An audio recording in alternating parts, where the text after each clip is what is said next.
Assalamualaikum warahmatullahi wabarakatuh. Perkenalkan kami dari kelompok 4 dari kelas CD. Di sini kami akan menjelaskan materi mengenai OpenStack Networking untuk tugas mata kuliah Cloud Computing. Baik, untuk pertama di sini kita buat virtual machine baru.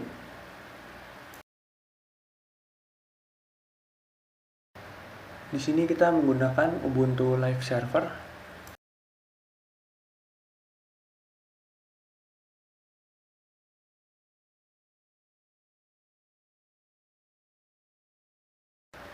Kemudian untuk username dan password disesuaikan saja masing-masing.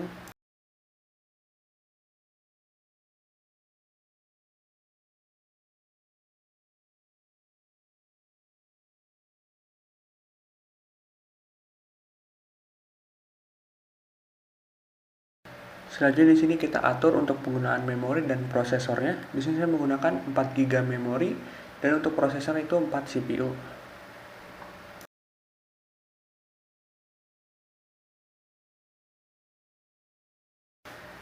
Di sini untuk virtual hard disknya saya menggunakan 50 GB.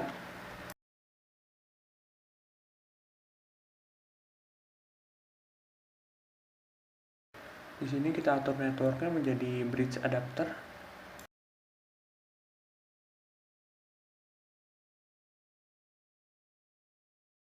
Kemudian di sini kita masukkan file ISO dari Ubuntu Live Server-nya.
Di sini kita down saja.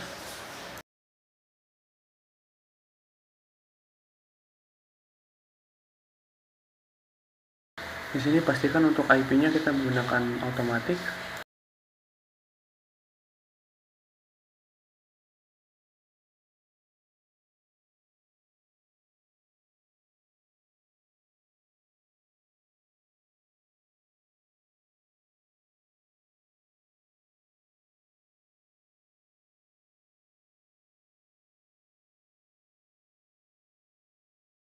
Kemudian di sini konfigurasi tinggal disesuaikan saja masing-masing.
Setelah itu kita tunggu sampai prosesnya selesai.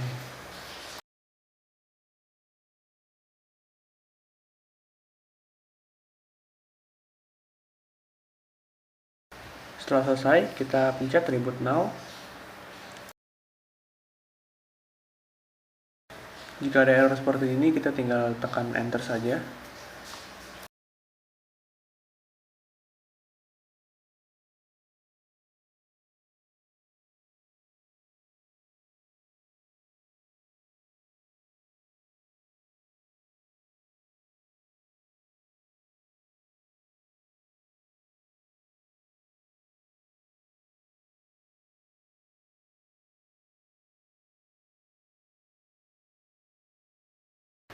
Di sini kita login menggunakan akun yang sudah dibuat tadi.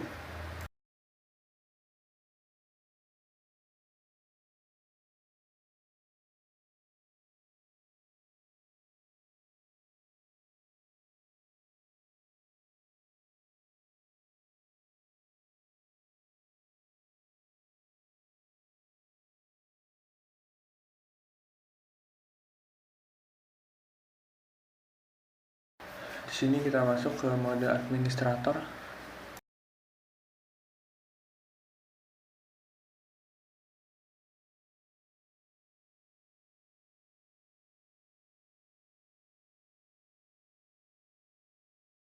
Saja kita cek apakah ada update package. Caranya dengan mengetikkan ini.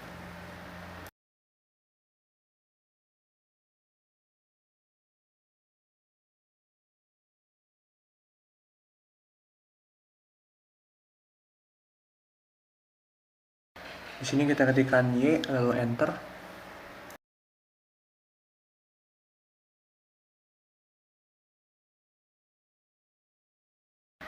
Kita tunggu sampai prosesnya selesai.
Selanjutnya kita clone repository OpenStack dengan cara mengetik git clone.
Kemudian selanjutnya kita akses file local.conf.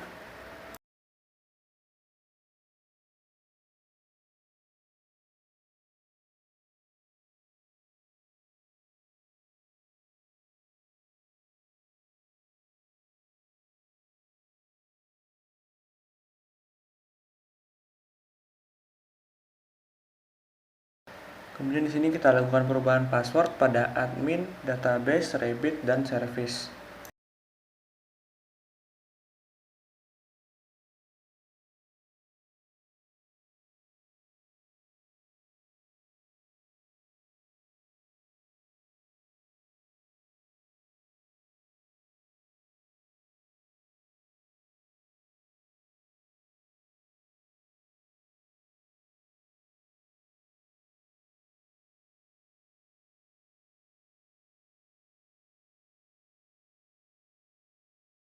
Kemudian geser ke bawah, maka di situ ada host IP. Tinggal kita hapus tanda pagar, lalu kita isi host IP sesuai dengan IP yang kita punya.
Di sini kita tunggu lagi sampai proses download dan instalasinya selesai.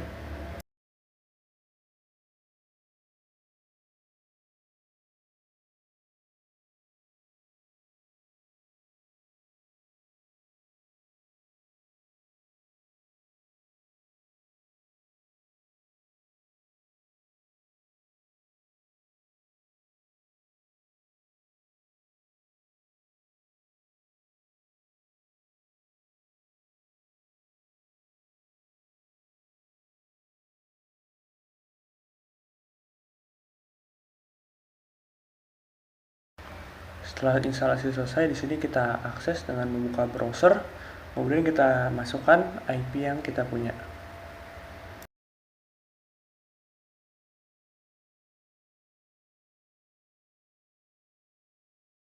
Nah, dapat dilihat di sini website OpenStack sudah terbuka. Kita tinggal login saja menggunakan akun yang sudah kita buat tadi.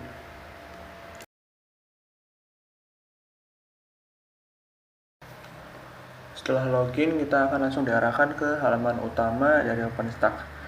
Di sini ada jumlah instance, kemudian ada virtual CPU, kemudian ada penggunaan RAM, ada penggunaan volume, storage, dan lain-lain.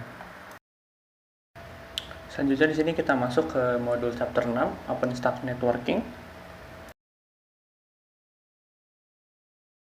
Di sini kita lakukan instalasi pada Open vSwitch.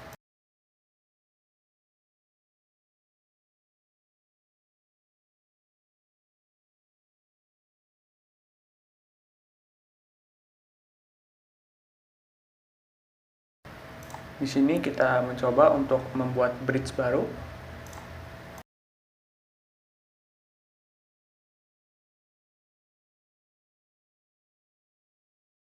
Kemudian untuk melihat bridge yang sudah kita tambahkan dapat menggunakan sudo obvious vctl show. Dapat dilihat di situ bahwa bridge yang sudah kita buat sudah ditambahkan.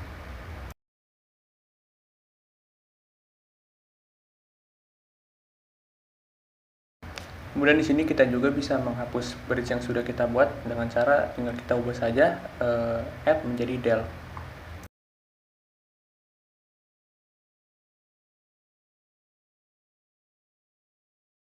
Kemudian di sini kita coba tambahkan physical interface baru atau port.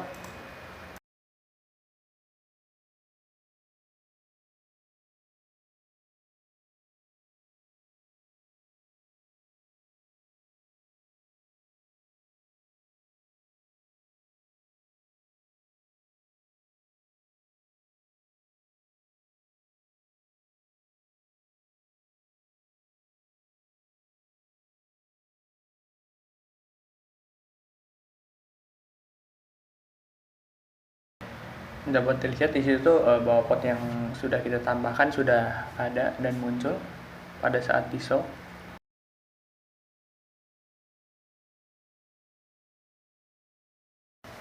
Kemudian selanjutnya kita coba hapus portnya dengan cara del port.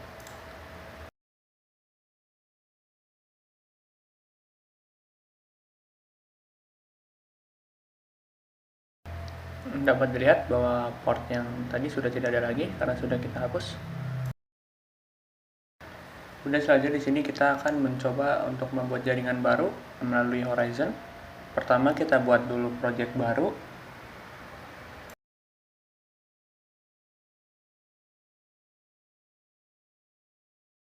Kemudian di sini untuk pengguna dari project yang baru kita tambahkan admin, kemudian system reader dan juga system user. Kemudian kita pergi ke halaman user, lalu di sini kita membuat user baru. Di sini untuk projectnya, di sini kita pilih project yang baru kita buat tadi.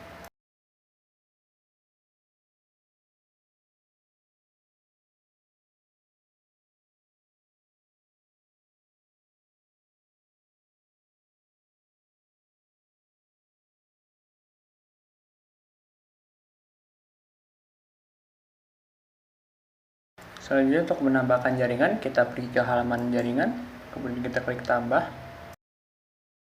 Kemudian di sini tinggal kita isi saja untuk nama subnetnya, kemudian IP gateway, kemudian alamat IP dan sebagainya.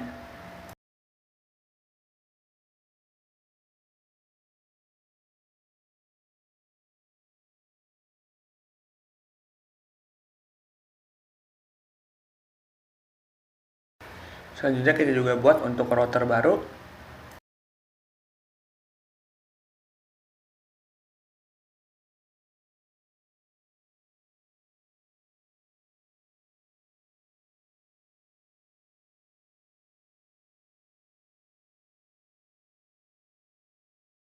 Di sini router baru kita hubungkan dengan jaringan yang sudah kita buat sebelumnya.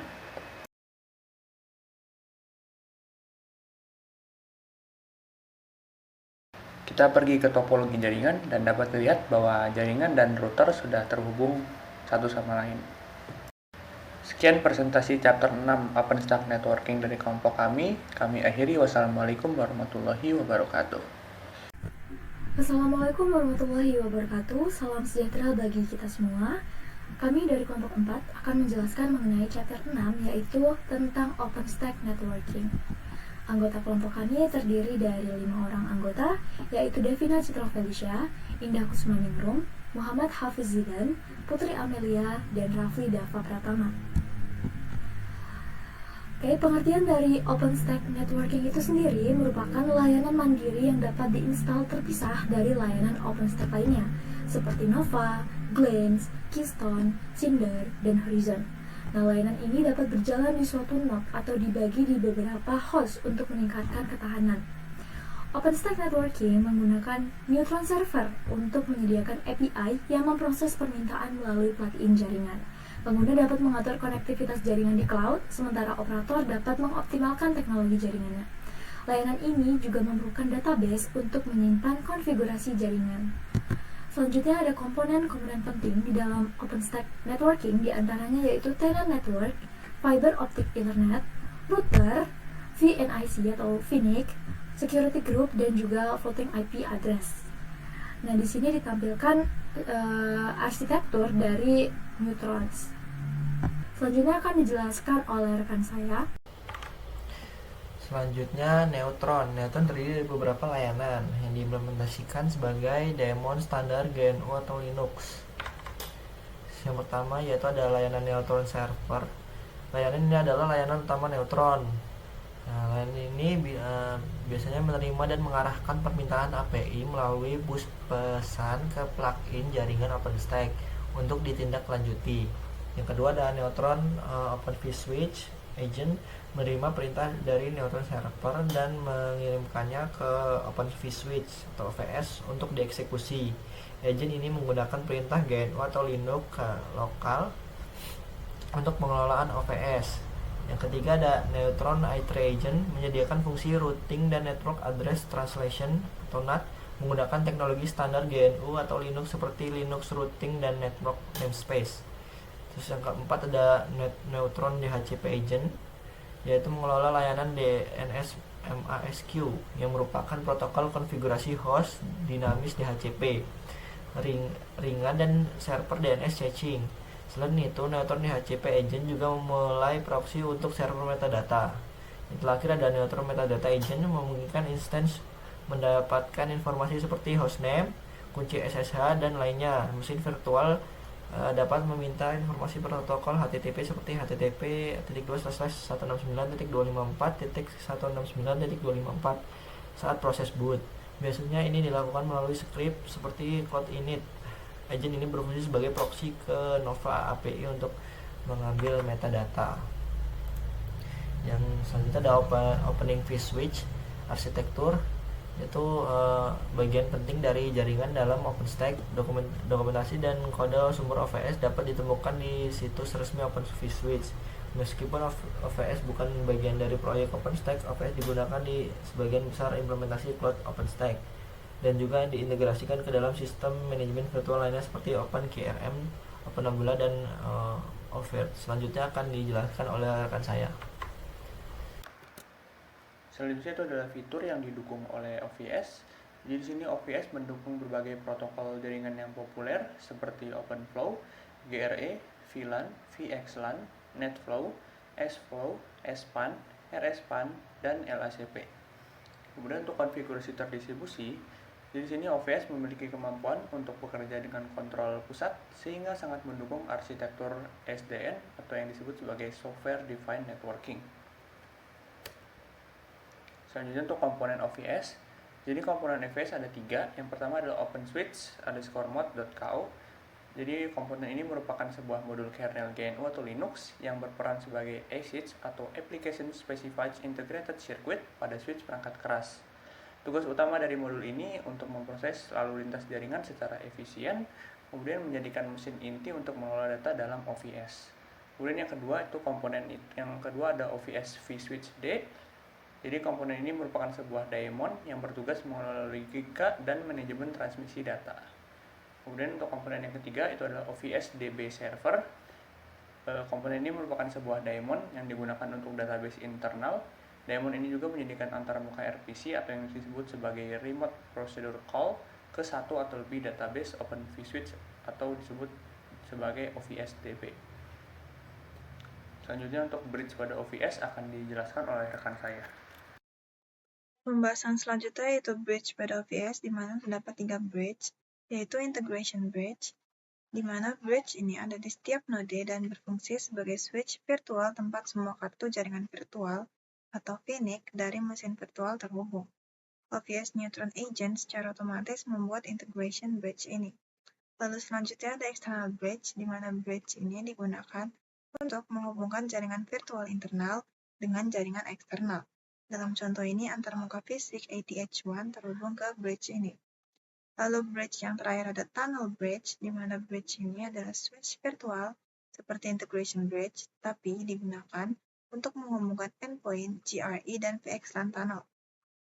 Dalam contoh ini, bridge menghubungkan node dengan alamat IP 10.0.2.15 ke dua node lainnya, dengan alamat IP 10.0.2.20 dan 10.0.2.30. Dalam contoh tersebut, GRE tunnel digunakan.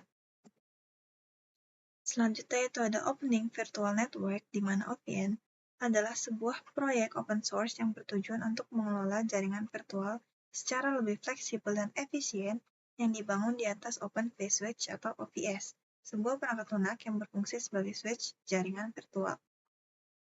Baik, yang selanjutnya yaitu arsitektur OVN. Yang pertama, logical network. OVN membuat jaringan logis yang mencakup logical switch, mirip dengan switch virtual, logical routers, dan logical ports, atau interface untuk menghubungkan mesin virtual ke jaringan logis.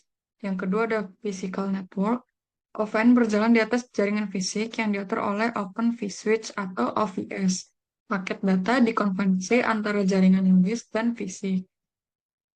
Selanjutnya yang ketiga ada database OVN. Yang pertama Northbound Database atau NBDB, yaitu tempat aplikasi atau pengguna mendefinisikan jaringan logis.